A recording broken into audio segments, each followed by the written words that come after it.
in yesterday asking for a shampoo, and I sent him packing. I said, I don't care how much money you have. I'm not making conversation with anyone who licks his own ass.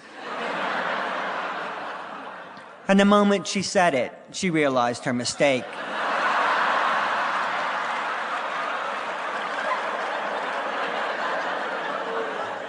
Now, what's wrong with that? The cat said. It's good to have a clean anus.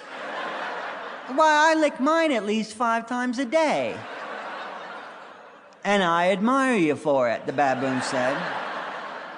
But you're not a dog. Meaning, on a cat it's classy, the baboon said. There's a grace to it, but a dog, you know the way they hunker over, legs going every which way. Well, yes, the cat said, I suppose you have a point. Then they slobber and drool all over everything, and what they don't get wet, they chew to pieces. That they do, the cat chuckled. And the baboon relaxed and searched her memory for a slanderous dog story. The collie, the German shepherd, the spaniel she claimed to have turned away. They were all good friends of hers and faithful clients. But what would it hurt to pretend otherwise and draw that fine line between licking ass and simply kissing it?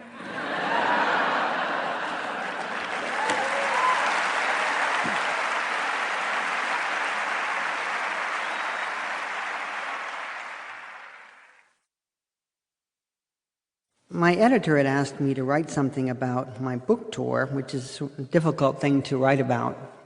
This is what I've come up with. If anything should be bracketed by matching bookends, I suppose it's an author tour. The ones I'd undertaken in the past had begun in one independent or chain store and ended a month or so later in another.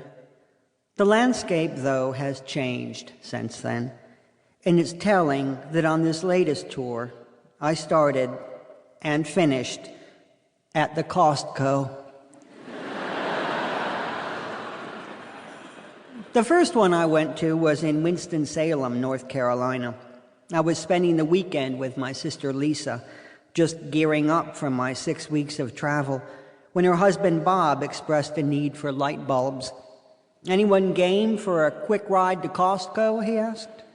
And before he could even find his keys, I was panting, dog-like, beside the front door. Living in cities, it's easy to avoid the big box superstores, their merciless lighting, their stench of rubber and cheap molded plastic.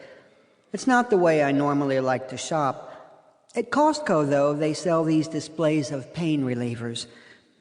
Anacin, Bayer, Tylenol. 8 major brands are represented.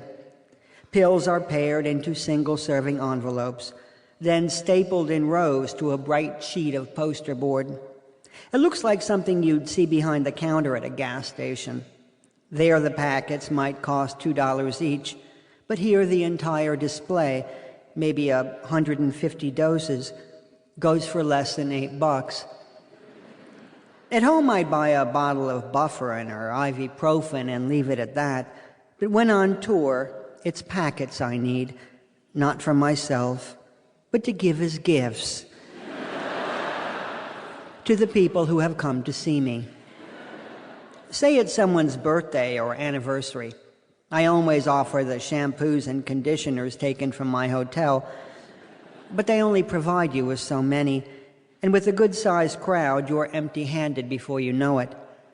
Adults get something for special occasions, but the bulk of my presents go to teenagers who qualify by nature of their very existence. Real fun is right at their fingertips, but instead of taking bong hits in a stolen car or getting pregnant in a neighbor's tool shed, they've come to a bookstore to hear a middle-aged man read out loud. And for that, they deserve a token of my gratitude. Here you are, I'll say to a 16-year-old.